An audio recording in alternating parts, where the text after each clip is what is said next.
You are listening to TBR Radio Presents The Dixie Heritage Show, with your host, the Director of Dixie Heritage, Dr. Ed DeVries. Welcome to 2020 and welcome to this year's first broadcast of TBR Radio Presents The Dixie Heritage Show. Last year and the year before that, our listeners remember this is TBR Radio Presents The Dixie Heritage Hour. Why the name changed? Because we've gone to a new format, and this will now be a half an hour show. I am still doing an hour-long show here on TBR Radio.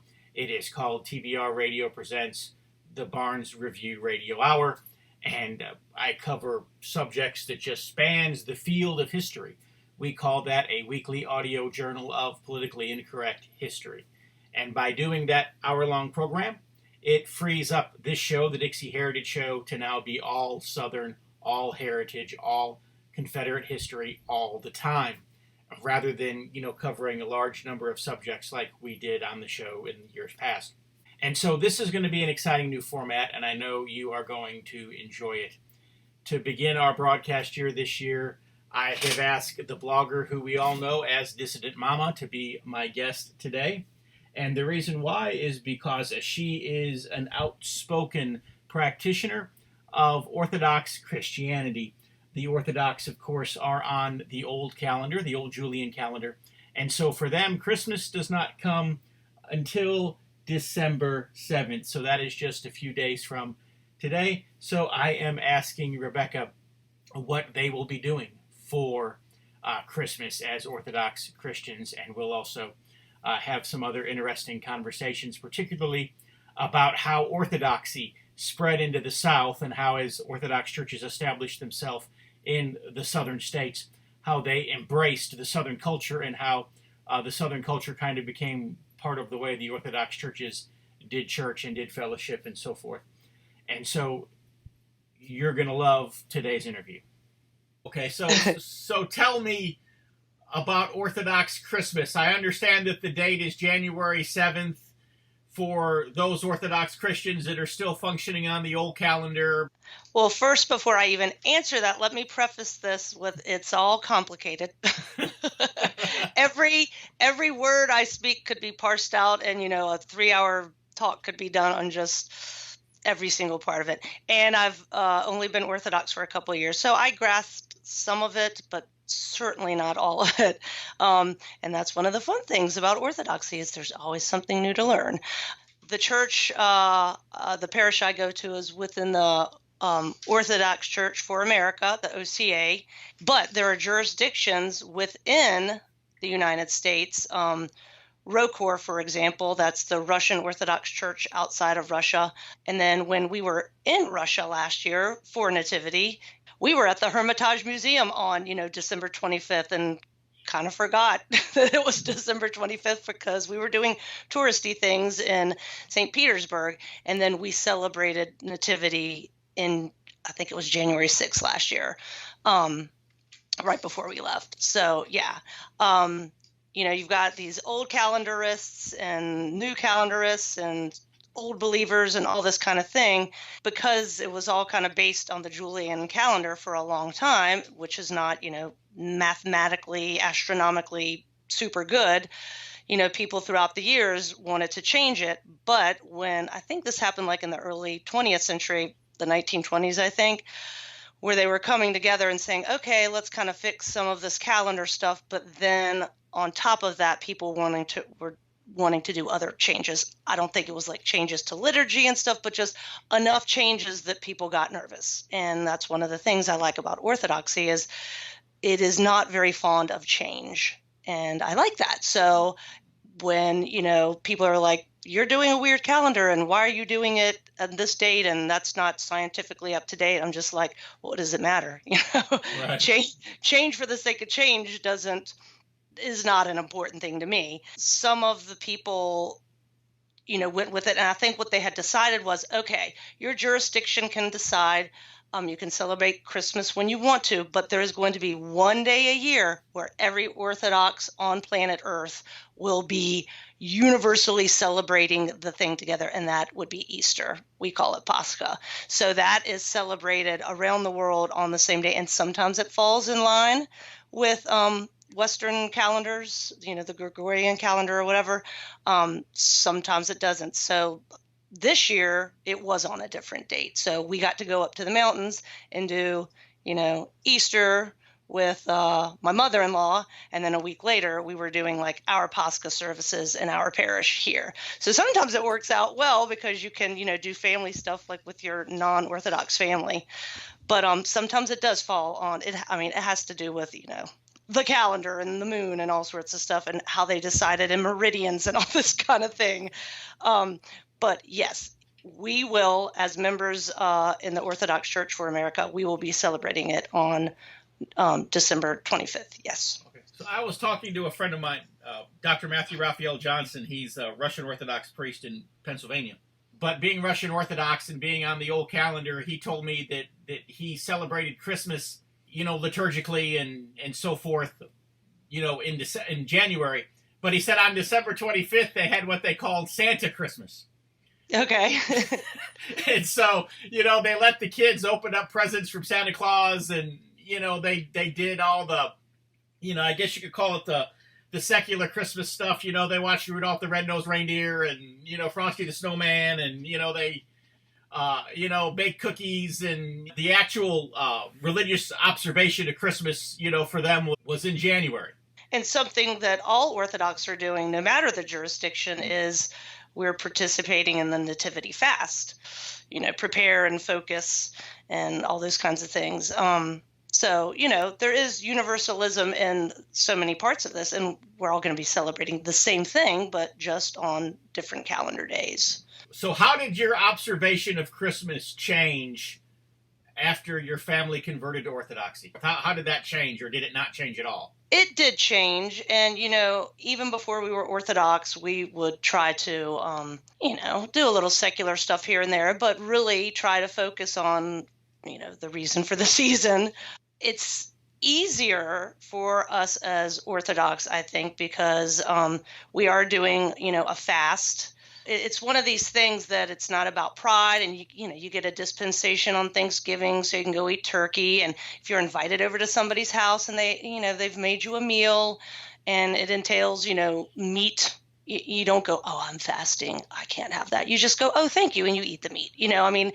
So it's not about legalism and, killing yourself. It is about just humbling yourself and focusing yourself on Christ, and I will admit I'm not the world's greatest faster, but each time I do fast, I get a little bit better at it. You're thinking, why do I need to eat peanut butter and jelly again for lunch? And so when you're making your sandwich, it's a time of reflection, right? It's a time of, well, this is why I'm doing it. Or, oh, I don't want hummus yet again, but there you go. You're going to have hummus because that's what we're doing right now. So it's just. And here I was thinking about converting to Orthodoxy, and the whole hummus thing has got me, I'm going back to Baptist again. Oh my gosh, I know. It's like, yeah. And they even make now like chocolate flavored hummus. It's bizarre. As you're doing that, it's making you focus more. It's not just fasting and about you're supposed to pray more because it's hard, You're supposed to be having a more enriched prayer life because especially this time of year, it is hard to deny yourself these instant delicacies that are all over the place, So it's supposed to enrich your prayer life. And then almsgiving. My husband's, in charge of the finances. He's the one that works.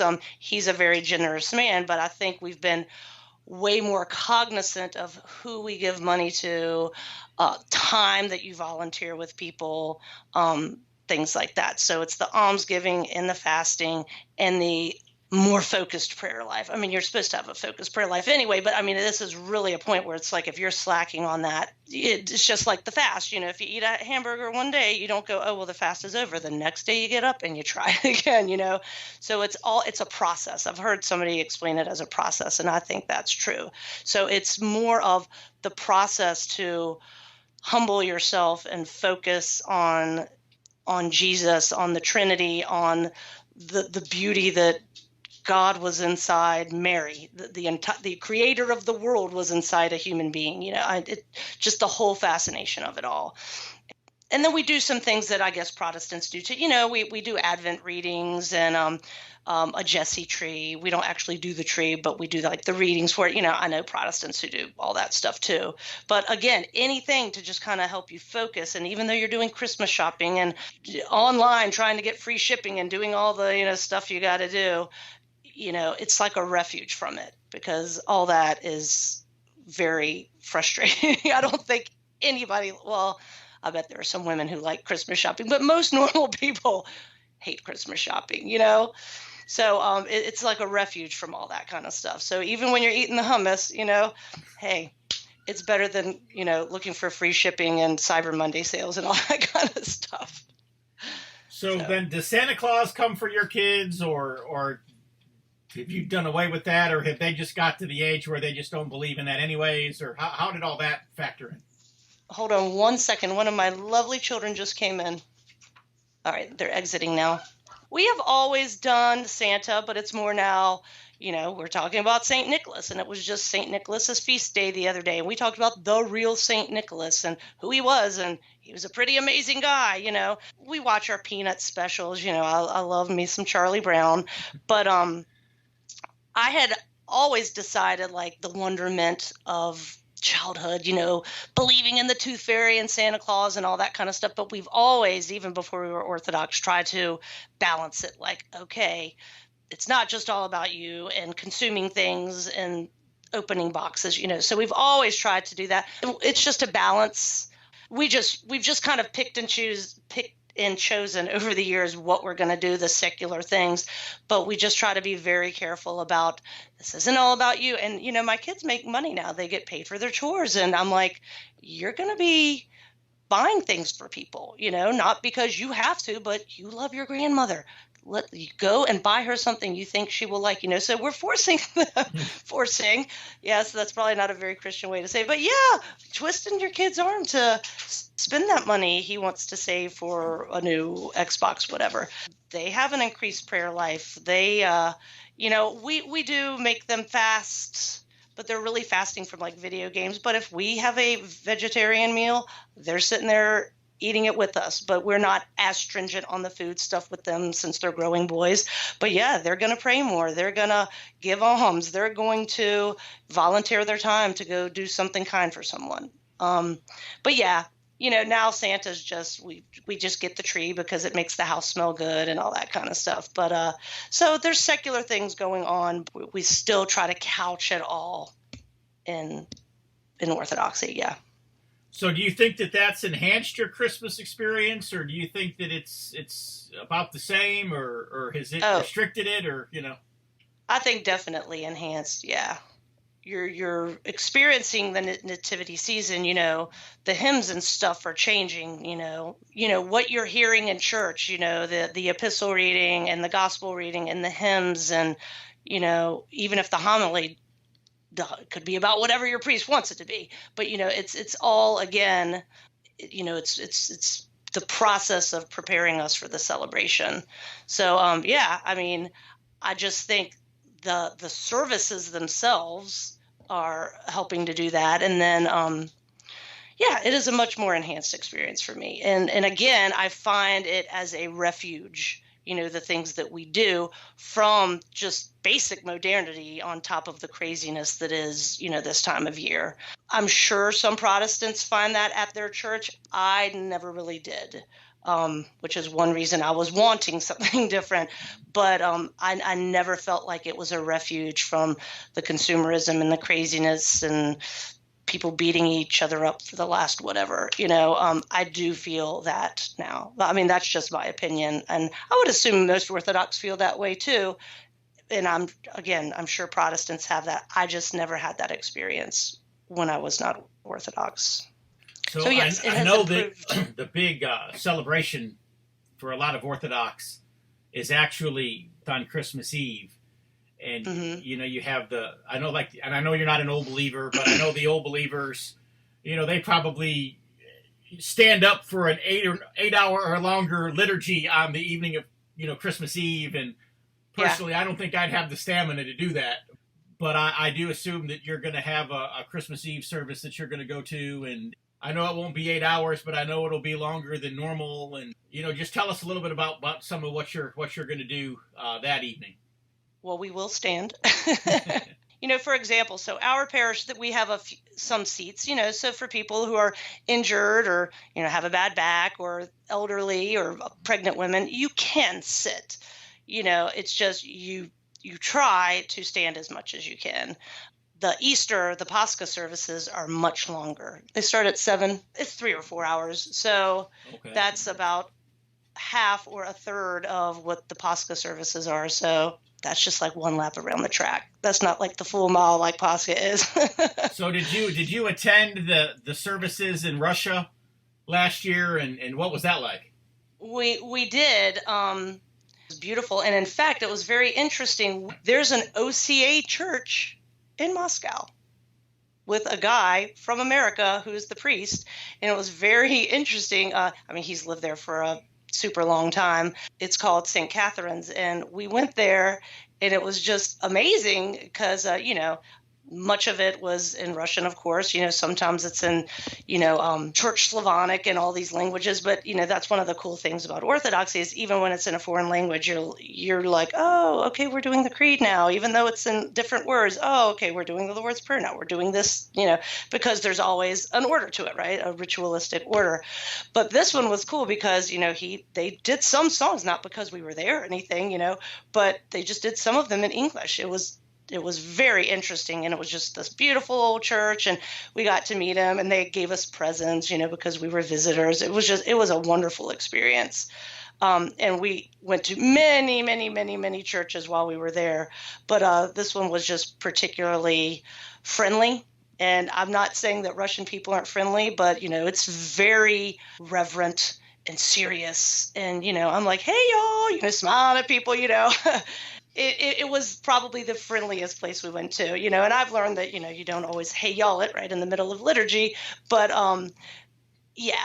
this church was just particularly warm and friendly, and it was a great experience. Yeah. Open your web browser and type in www.barnesreview.org and discover the Barnes Review magazine. In the Barnes Review, you will read vignettes of man, from the prehistoric to the very recent, from forgotten races and civilizations to first-person accounts of World War II and the late Cold War. There is no more interesting magazine published today, nor a more significant and important subject than real history. So visit www.barnesreview.org and subscribe to the Barnes Review. You can subscribe to receive the Barnes Review magazine in its print form, or in convenient electronic delivery. Our host has been a subscriber to both formats for years. So visit www.barnesreview.org and subscribe to the Barnes Review. The main reason I guess that I had you on today is just because I know that, there's at least a little bit of deviation between Orthodox Christmas and I guess you would call it, I don't want to be offensive when I say regular Christmas. Especially, with the fact that because I remember when I was a kid, I didn't know any Orthodox people that celebrated Christmas on December 25th. They all did it in January. At least some of our listeners, I guess it just kind of gives them a little bit of an insight as to what's going on, especially when I was a kid, for example, there were a few Orthodox kids that went to school with or whatever. And, they're doing stuff in January. It's like, dude, it's like, we already did that 2 weeks ago, We're taking down our decorations already. Yeah. Yeah. So. Yeah, and again, it's up to the jurisdiction, the bishops and the higher ups, and that they decide, and then it just filters down. And but plus, too, you look at the history of Orthodoxy. A lot of what we see as Christmas tradition was millennia, and call it several centuries, and even a millennia of Roman Catholicism compromising and perverting things. Right. And like you say, Orthodoxy is not generally given to change. Not that it hasn't changed over the generations, but it's not as given to change. And it definitely was not given to the inclusionism or the absorption that Roman Catholicism often would expand itself by incorporating paganism around it into itself. Right. And Orthodoxy definitely did not expand in such a manner. And so, the traditions in Orthodoxy, would have I guess you could say they would be older, perhaps not having had the opportunities for change, that Roman Catholicism would have had and even embraced, over the centuries. So there is some of the taking in the culture of wherever it is. So, if you had the Russian missionaries, coming into Alaska, and they weren't, using totem poles, I'm not saying, but they were incorporating the culture of the people there, but not watering down the dogma, So, so for example, like in the South where Orthodoxy is booming, a lot of the architecture, it looks very, there might be onion domes and stuff, but it might have like a huge wraparound porch. It's like Southern-esque, but still very much Orthodox. So there is an appreciation of where you are, and you want it to be open to people because God's love is open to everyone, but it is exclusive that the dogma does not change. It is very exclusive in that way. So come and see, but it's not going to change willy-nilly. We're not going to be using pronoun hospitality like J.D. Greer wants to do or whatever. Orthodoxy has its share of progressives saying progressive things and stuff, but because it is resistant to change, and to get anything done, there has to be, ecumenical councils and, huge agreement on things. And this is why, there have been schisms, we don't want to change, but somebody over here is thinking there's going to be change, and it can create schism and disunity. Unity for the sake of unity when you stand for nothing is kind of pointless too. So, it is interesting, but that's one of the reasons I like it. It is traditional, and tradition is good. We are standing on the shoulders of giants, and we should know that, wise people came before us, Right. So that's important. The whole church history part of it is one of the many lures of it for me, because nobody cares about any history, much less these apostles, what were they doing, or the early first century Christians, and just over people's heads. They don't care. They're like, me right now, and what can it do for me, and it's like, it's it's not all about making you all feel great about yourselves, Right. That's what the world is for. That's what Satan is for. You don't need Jesus for that. So is there anything particularly different about the way Orthodox Christians in the South celebrate Christmas than, say, Orthodox Christians in the North? Or just because you had mentioned, how some of the architecture and some of the other cultural aspects are a little different in the South? Are there anything particularly Southern in the way that you or your fellow Orthodox there in North Carolina are going to celebrate Christmas as opposed to the rest of the poor Yankee Orthodox folks up in Pittsburgh?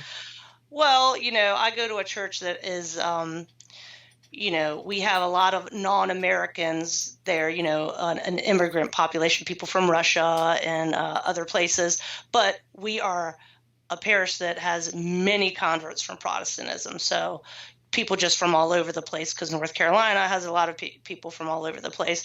But I would say food, there's might be collard greens there or whatever, grits or something like that, country ham, things like that. But we'll still have, somebody probably making, baklava and stuff like that too. The food and, a lot of the northern parishes and jurisdictions, let's take the Greek Orthodox, they're going to be doing lots of Greek things where, and in a church down here where you're going to a place where you might be 1 out of 10 Greeks, but you're going to, a parish that it's not all Greeks, it's going to be more of a mishmash.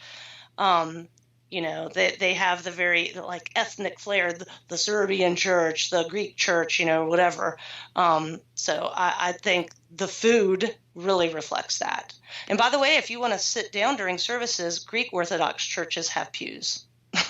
Okay. Yes, there's no standing except for, like the priest and the choir and stuff like that. Yeah, that's very interesting to me. Like when I we went to a wedding at a Greek church and all these pews, I'm just like, wow, look at that, seats. I was about to say that was probably the longest wedding or the longest anything religious ceremony I ever sat through in my life was a Greek Orthodox wedding. Yeah. And I mean, I thought for sure that, before that thing was over, that we were going to be celebrating their first anniversary. Hello, I'm Tom Strain, Lieutenant Commander-in-Chief of the Sons of Confederate Veterans. The Confederate flag, Confederate symbols, and the reputation of our Confederate ancestors has come under attack.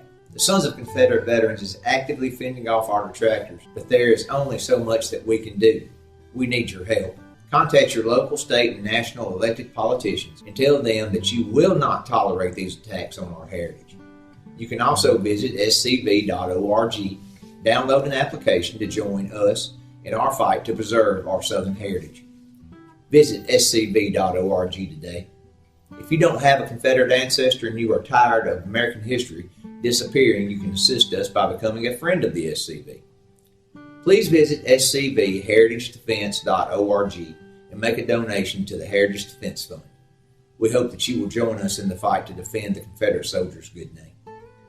Frustrated with the world and worry about the future for my children and all that, just the madness, you think you can't be shocked anymore, and then you look at the internet and you're shocked, as far as just the utter, not just godlessness we have in America and growing godlessness within mainline Christianity, just, critical race theory and just the anger and the horrible stuff going down in the name of Jesus is just horrifying to me. But what it's going to do, in my opinion, this is looking at the silver lining of it, is I think it's going to drive people right into the arms of Orthodoxy, because I think a lot of traditional Christians are going to be like, it's the end of the road. It's Orthodoxy or nothing, because everything else is so co-opted and just tainted and just off the rails. I know that's how I felt. And there's an Orthodox priest in actually LA of all places named Father Josiah Trenum. It's the same story for him, and it's not the same story for everybody, but for a lot of converts. It's just like, I was thirsting. I was hungry for this, and I was just getting politics and social justice jargon and just, all the stuff that and it's so, Orthodoxy is shrinking in the ethnic parts of the Northeast where, these immigrants came over from, Eastern Europe and stuff, because, I don't know if those places have done a good job of passing it down to people, or if it's just like, hey, that's what my grandma does, that's uncool. I'm not sure exactly what's going on up there, but it is growing in one place in these United States of America, and that is in Dixie. And it's growing because I think, like Flannery O'Connor said, we're a Christ-haunted people. We've had this thing. Our ancestors lived through all this. We're still living through Reconstruction. We're thirsting to commune with the real God who is living among us. To me, it's, the arms are wide open for Orthodoxy in the South, and I see this as obviously a good thing. And it is. It's a refuge from the madness. I'm very happy that there are churches being built here with wraparound front porches, and they serve grits at coffee hour and stuff like that. That makes me very, very happy. We had a potluck here Wednesday night, and we had somebody who brought grits with gravy. Nice. Not that I'd never had it before, but it's been a long time since I've seen anybody show up to a potluck with something like that. And I thought, so we've really, and somebody else had brought mustard greens. And so I thought, well, we're really, we're truly Southerners tonight. Loving it. Sounds delicious. Beware of that if you go to a Greek church, but they do cook great food and you can sit down. There's a Greek Orthodox church, St. Anastasius, maybe, I don't remember. But anyways, it's a Greek Orthodox church. And they put on every year, a huge Greek festival, and it lasts a week, a whole week, and they got a lot of acreage around their property because they're on the outskirts of town. They've got the real estate to do it, and they put on a huge Greek festival every year. I go there and I pay the $20 to get in there just to eat. Yeah. It is good food, I'm telling you. All right. Well, I appreciate you chatting with me, Rebecca. I enjoyed it. Yeah, it was awesome, and I'll have an awesome Christmas. All right, and you as well. Whatever day you celebrate it on. Oh, it'll be the 25th, but yeah.